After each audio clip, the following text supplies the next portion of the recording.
Hello everyone. Today we are going to do the third part of our chapter New Kings and Kingdoms AD 700 to AD 1200.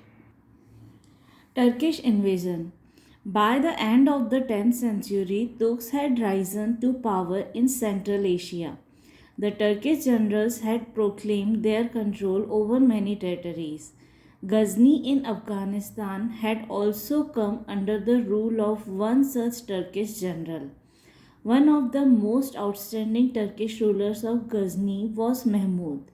He had heard about the huge wealth stored in Indian temples. Mahmud, who had ascended the throne of Ghazni in AD 998, began to raid India frequently.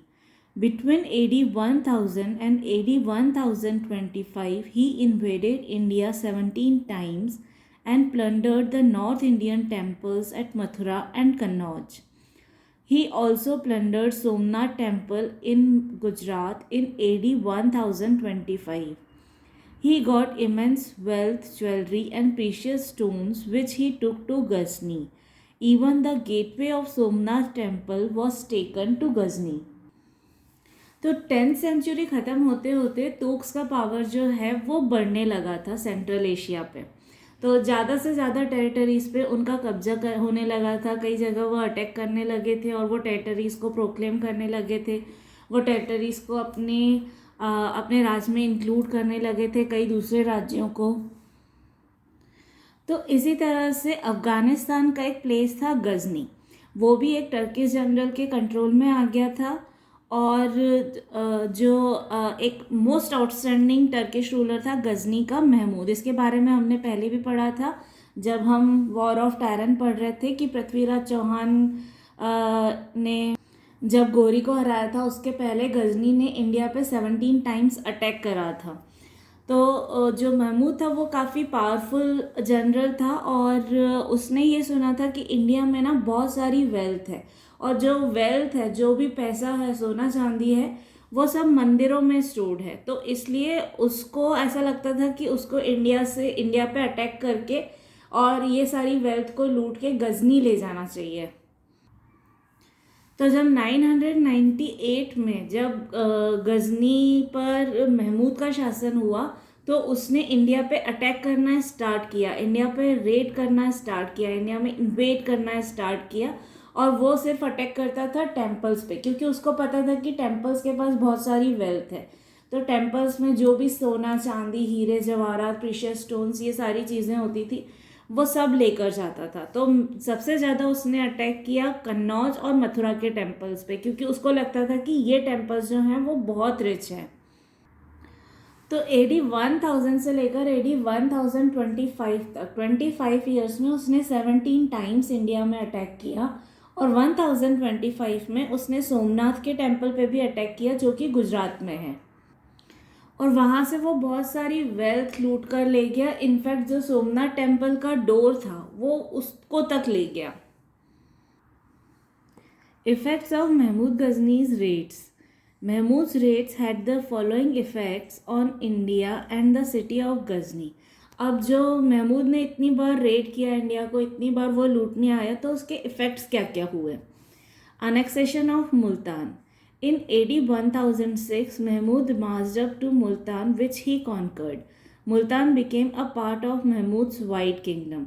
तो सबसे पहला effect जो हुआ वो हुआ उसने AD 1006 में मुल्तान को अपनी टेरिटरीज में इंक्लूड कर दिया। मुल्तान जो है नॉर्थ इंडिया का एक पार्ट है।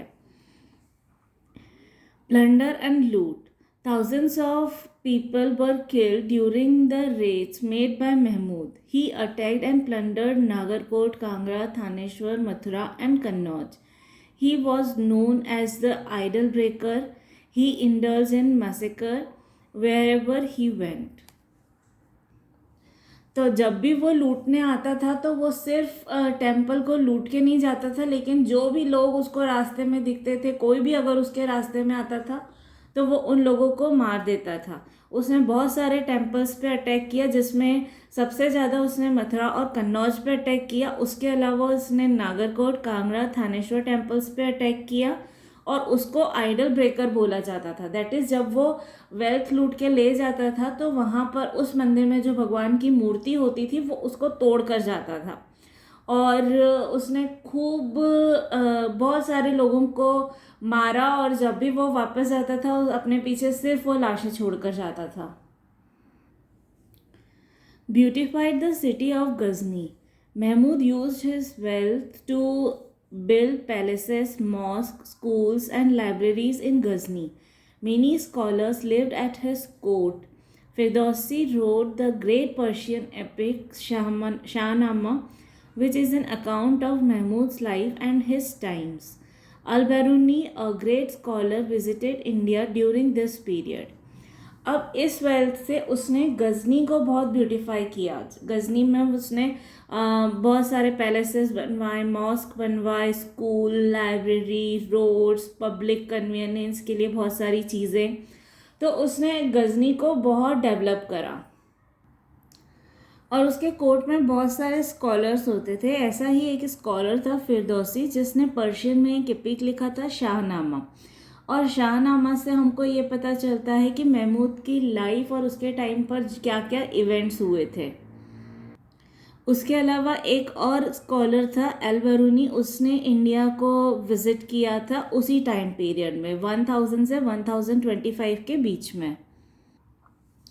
Migration of people in large number.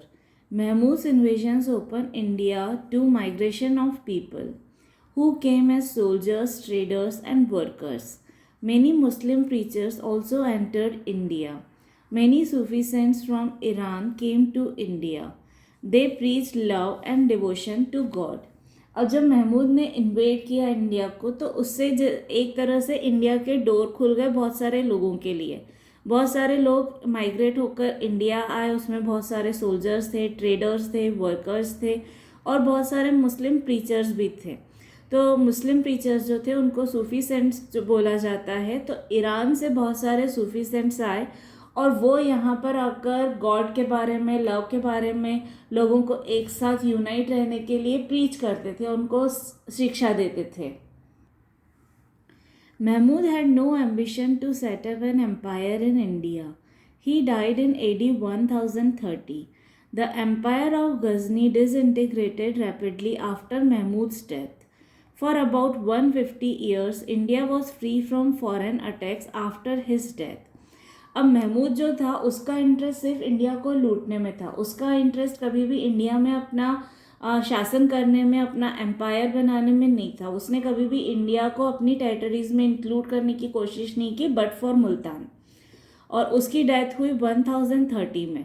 उसके बाद फिर तुर्क से कभी भी इंडिया के ऊपर अटैक नहीं हुआ 150 ईयर्स तक। Muhammad Ghori's invasions. Muhammad was the ruler of a small kingdom of Ghor in Afghanistan. In AD 1173, he captured Ghazni and then he turned towards India. His aim of invading India was different from that of Mahmud of Ghazni. His objective was not to loot and plunder but to conquer India. His first invasion was directed against Multan. In AD 1179, he captured Peshawar. By AD 1191, Multan, Sindh and Lahore became parts of the empire of Muhammad Ghori. As he crossed Punjab, he was opposed by Prithviraj Chauhan, the Rajput ruler of Delhi and Ajmer. In the first battle of Taran in AD 1191, Muhammad Ghori was defeated, but in AD 1192 he came back to avenge his defeat. Prithviraj organized a confederacy of Rajput chiefs to meet the challenge, but Jaichand, the ruler of Kannauj, refused to help him. In the second battle of Taran, Prithviraj was defeated and killed. तो 150 years के बाद approx 1173 में मोहम्मद घोरी जो है उसने India के ऊपर attack किया, इंडिया में इन्वेड करने की कोशिश की। तो मोहम्मद जो था बेसिकली वो घोर का रूलर था। घोर जो है अफ़गानिस्तान का एक छोटा सा किंगडम था। तो सबसे पहले तो उसने गजनी को कैप्चर किया और फिर उसने इंडिया की तरफ आना स्टार्ट किया।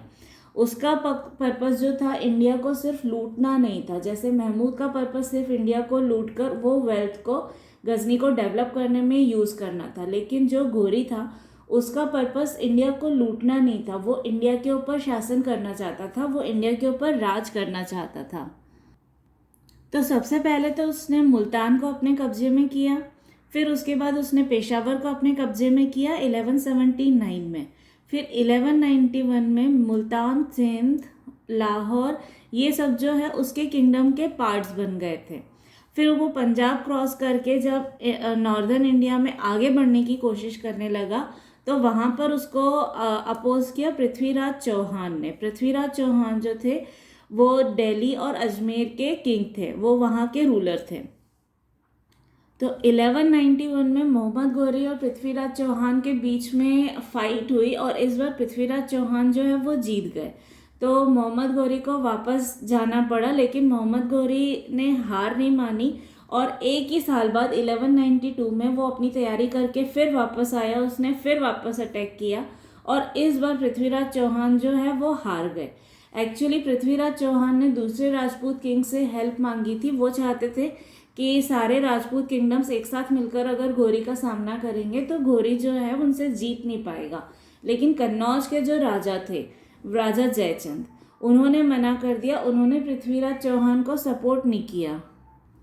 तो इस तरह से पृथ्वीराज चौहान उसमें हार गए और घोरी ने पृथ्वीराज चौहान को किल कर दिया, उनको मार दिया। After this remarkable success, Muhammad Ghori returned to Ghazni, leaving his slave Qutbuddin Aibak in charge of his new conquest. In AD 1194, Ghori defeated Jaichand of Kannauj at the Battle of Chandwar. Muhammad Ghori returned to Ghazni. The next 3 or 4 years were utilized by Qutbuddin Aibak in conquering many other territories, such as Mathura, Gwalior, Bundelkhand, and Malwa. Another general of Muhammad Ghori, Bakhtiyar Khalji, conquered Bengal and Bihar. Thus, within a short period of time, a large part of northern India fell under the control of the Turkish invaders. तो पृथ्वीराज चौहान को किल करने के बाद Mohammad Ghori was very happy. उनको ऐसा लग रहा था कि एक बड़ा ऑब्स्टेकल जो है उनके रास्ते से हट गया है और इस रिमार्केबल सक्सेस के बाद वो गजनी वापस चले गए और इंडिया में उन्होंने अपने एक स्लेव कुतुबुद्दीन ऐबक को छोड़ा और उसको वो चार्ज दिया कि वो जितनी टेरिटरीज पर उन्होंने कब्जा किया था उन्होंने उन सब का चार्ज जो है कुतुबुद्दीन ऐबक को दिया। और 1194 में गौरी ने कन्नौज के राजा जयचंद को भी हरा दिया चांदवार के बैटल में।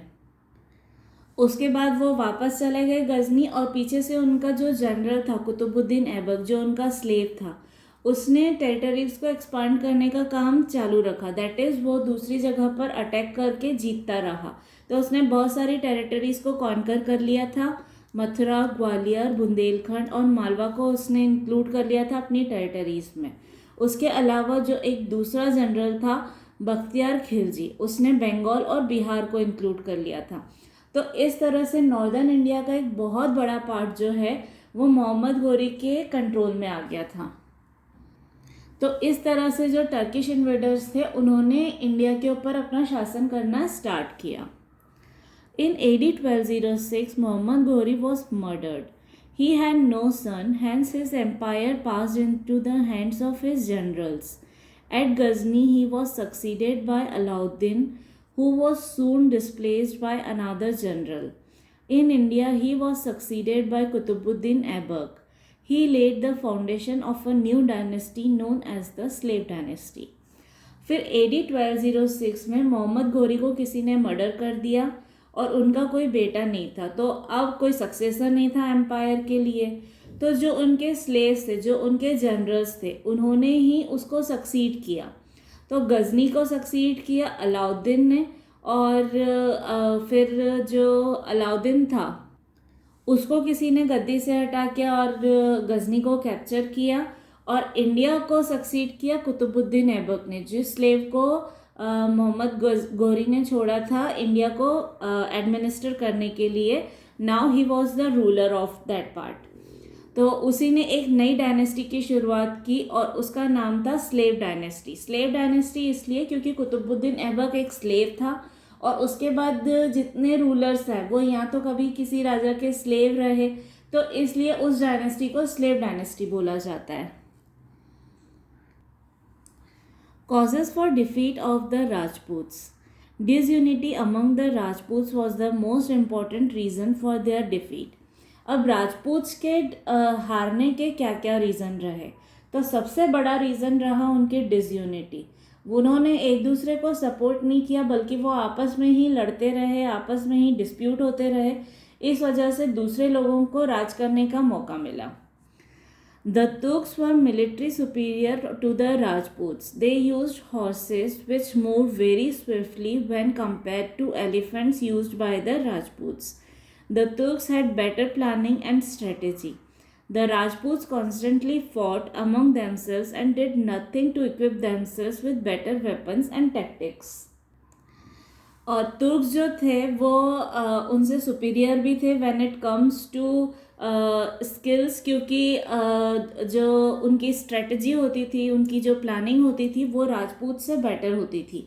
क्योंकि राजपूत आपस में ही लड़ने झगड़ने में बिजी रहे तो कभी भी उन्होंने नई वेपन्स और नई टैक्टिक्स को सीखने की कोशिश नहीं की।